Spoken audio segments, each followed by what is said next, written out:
Hello everyone, welcome to my channel TJ's Tips. Today I am starting my second part of the fraction mini series. I'll be focusing on how to identify equivalent fractions. So let's get started. On this screen here now, I'm going to give you an example of a fraction 1/2. So for this fraction, as you can see, that 1 refers to the numerator and the 2 at the bottom refers to the denominator. Now in order for you to master this topic, you have to know your multiplication table really well, and if you do so, you'll be able to understand the equivalent fractions easily. So what we're going to do is, we're going to multiply the numerator and the denominator with a common number. So for example, I'm now multiplying my numerator 1 with 2, and I'm doing the same with my denominator. I'm multiplying the 2 with 2 as well. So the number that you choose to multiply with has to be the same number. So this is now going to give us 2/4. So therefore 1/2 is said to be equivalent to 2/4. Let's look at the next example. 2/3. The equivalent of 2/3 is any fraction that you can obtain by multiplying the numerator and the denominator with the same number. So for example, I'm going to multiply 2/3 with 3, and this is going to give me 6/9. Therefore, 2/3 is equivalent to 6/9. In our next example, we're going to look at 5/9. I'm going to now multiply both by 4. So 5 times 4 is going to give me 20, and 9 times 4 is going to give me 36. So therefore the equivalent fraction for 5/9 is 20/36. I can also say that the equivalent fraction of 20/36 is equal to 5/9. In the next example, 7/10. I'm going to multiply both 7 and 10 with 6. So after multiplication, we are going to get 42/60. Therefore, the equivalent fraction of 7/10 is 42/60.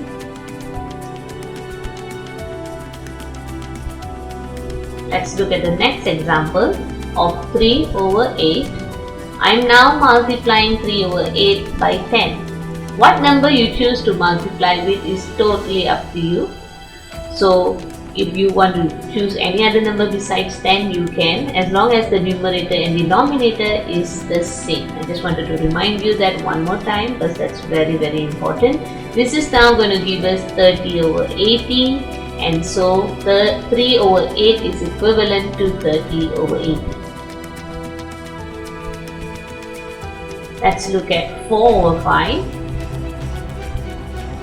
I want you now to tell me what I have to fill in this box. So there is a missing value at the top. What we are going to do first is, we have to first identify what number can I multiply with the number 5 so that I will get a 15. So in order to do this exercise, this is a common kind of question that comes out in exam.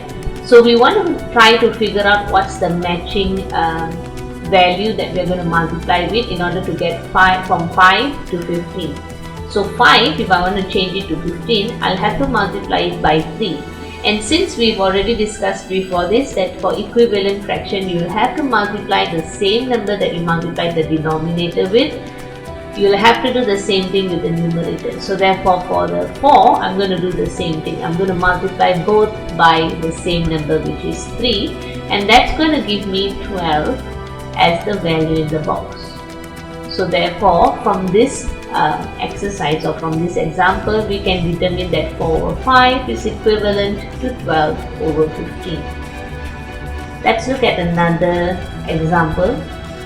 So we have 8/10, and now again I'm going to give you a missing value at the top, and you're going to try to help me identify what's the value.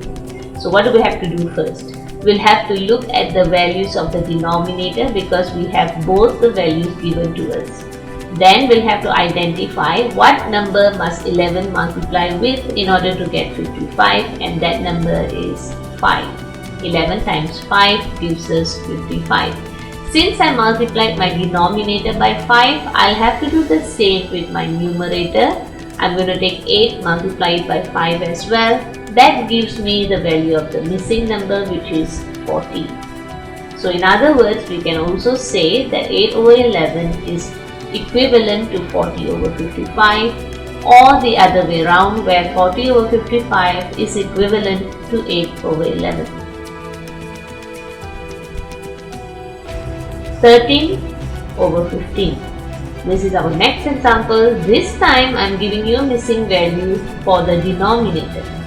So for this example, we'll have to look at the numerator because the numerator's value is given on both the left and the right hand side. So your job is to identify what number can 13 multiply with in order to get 26, and that number will be 2. 13 times 2 is 26. We are going to do the same thing for the denominator. We are going to multiply 15 by 2 as well, and that's going to give us 30 as our missing value. So therefore, 13 over 15 is equivalent to 26 over 30. In the next example, we will have 33 over a missing value, and this is identified equivalent to 11 over 20. So we want to figure out what is the value at the bottom. So now we are going to look at the top, our numerator. Our numerator changes from 33 to an 11. So when you look at this number, since 33 changed to 11, this number has reduced. Under normal circumstances, we would multiply the number, but in this case, the number has reduced. So we are going to think about how from 11, we can change the value to 33. So this time our arrow is going to point to the left. 11 multiplied by what number gives you 33, and that answer would be 3. And since I multiplied the numerator with 3, I'm going to do the same thing for my denominator. So 20 times 3 would give me 60. Therefore, 33 over 60 is equivalent to 11 over 20.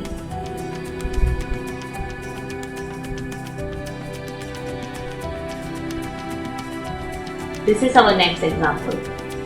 Now, our missing value is the numerator, and both the values for this fraction has been given to us. Now we're going to think about how from 54 we can change to 18. Again, you can see that the value is reducing.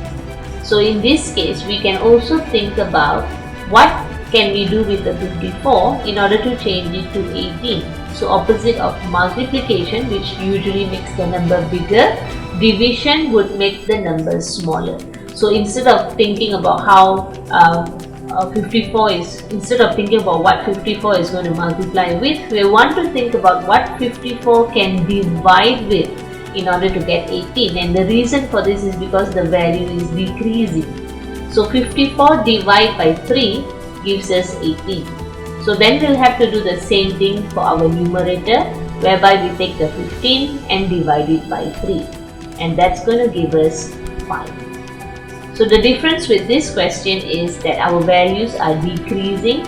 So every time you see a value increasing, becoming bigger or more, then you'll have to use multiplication. But if you see a value of a fraction that reduces, then you'll have to use division. But the rule still applies, whereby if you choose to multiply or divide any number, you have to make sure that the number you're multiplying or dividing with has to be the same value for your numerators as well as your denominators. So in this example, 5 over 18 is equivalent to 15 over 54. Let's now look at an example of an exam type question. So an exam type question would probably be a little bit harder. So for example, I have this question over here. I have 3 equivalent fractions that has been given to me. So the only value matching right now for the first and the second fraction is the 7. I want to now think about how I can create a relationship between 7 and 14. What is their relationship? So in this case, from 7 it changes to 14, which means that our number is increasing, so we'll have to think about multiplication. We'll have to think about what 7 multiplies with in order to get 14, and that value is 2. And since I did this for the denominator, I'm going to do the same thing for my numerator. I'm going to take 1 and multiply with 2 as well to fill up the missing value over here, which is 2. Now we have another missing value. A common mistake that students tend to make is they tend to think about how 14 can be changed to the missing value. But here's the thing, we usually always use the fraction in the beginning. So for example, you want to think about how from 1 the value can change to 3. So 1 is a smaller value, 3 is a bigger value, so we are using multiplication. We want to think about 1 multiplied by what number gives you 3. So that number is 3. And I'm going to do the same thing with the 7. I'm going to multiply 7 with 3 as well so that they become equivalent, and the missing value is now 21.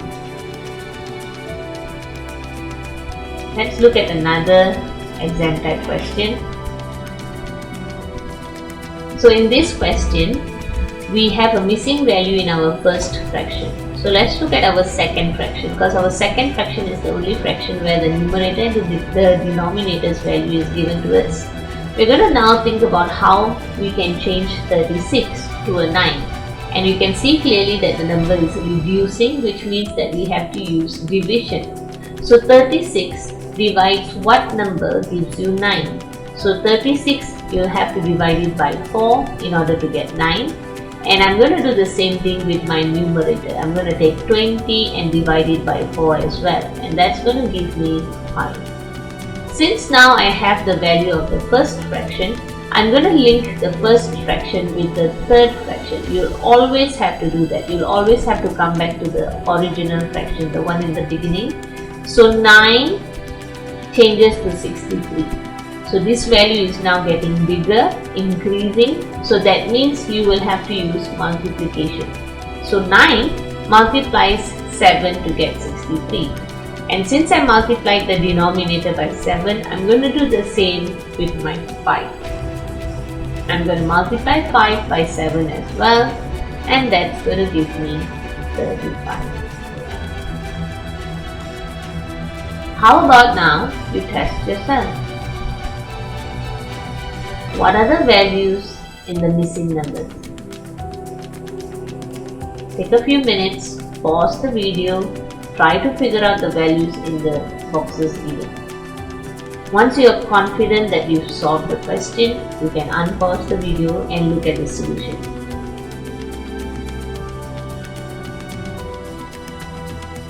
So here's the solution for the question. 9 changes to 45. I'll have to times 5 for that. So that means I'll have to take 2 and times by 5 as well, multiply it by 5 to get 10. Now from the first fraction 2, I want to change it to 16. Since the value is increasing, I'm going to multiply 2 by 8. That's going to give me 16. So I'm going to then do the same with 9. I'm going to multiply it by 8 and it's going to give me 72. Let's look at another test yourself question. Pause the video, try this out, try to fill in the blanks with the correct values. Once you're confident you've got your answers, you can unpause the video and check your solutions.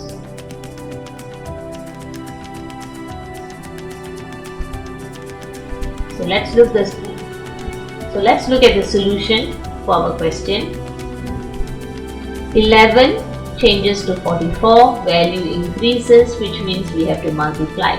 So 11 has to multiply by 4 to give us 44. Therefore, I'll have to do the same thing with 8, multiply it by 4 and it gives us 32.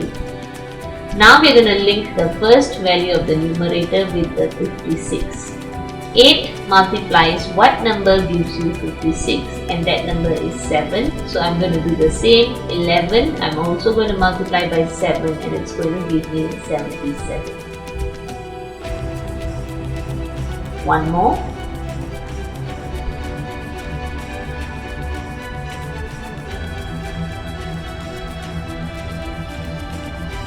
Now let's look at the solution.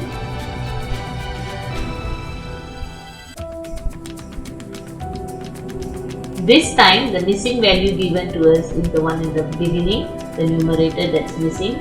So we're going to start from the second fraction given to us. So 36 has reduced to 6. Since the value has reduced, we'll have to divide. This means I'll have to take 36 and divide it by 6 to get 6 as the answer. Since I divide the denominator by 6, I'll have to do the same thing with the numerator. 6 divided by 6 gives us 1. Now I'm going to link the first fraction with the third fraction. 6 times what gives us 54, because now from 6 to 54 our number is increasing, which means we'll have to multiply. So 6 multiplies by 9 to give us 54. So therefore I'll have to take 1 and multiply it by 9 as well, and it gives me a 9.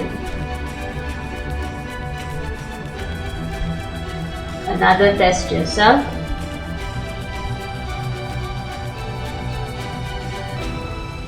Let's look at the solution.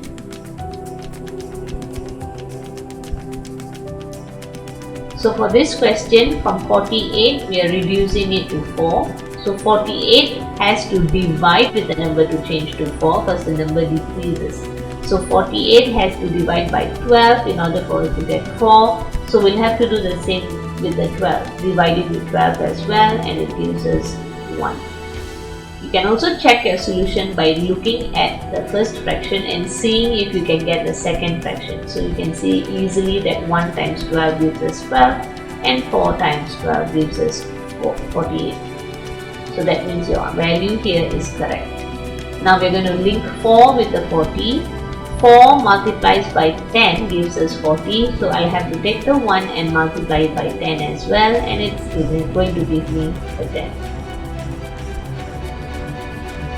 That's it for our second part of the fraction mini series. If you're interested in free online quizzes to be played at home with your kids or even in your classroom, feel free to click on the link in the description box below. I hope you enjoyed this video. Go ahead and give it a thumbs up if you did. While you're at it, click on the subscribe button and hit the notification bell so you'll be notified every time a new video comes along your way. Stay focused and happy learning. See ya!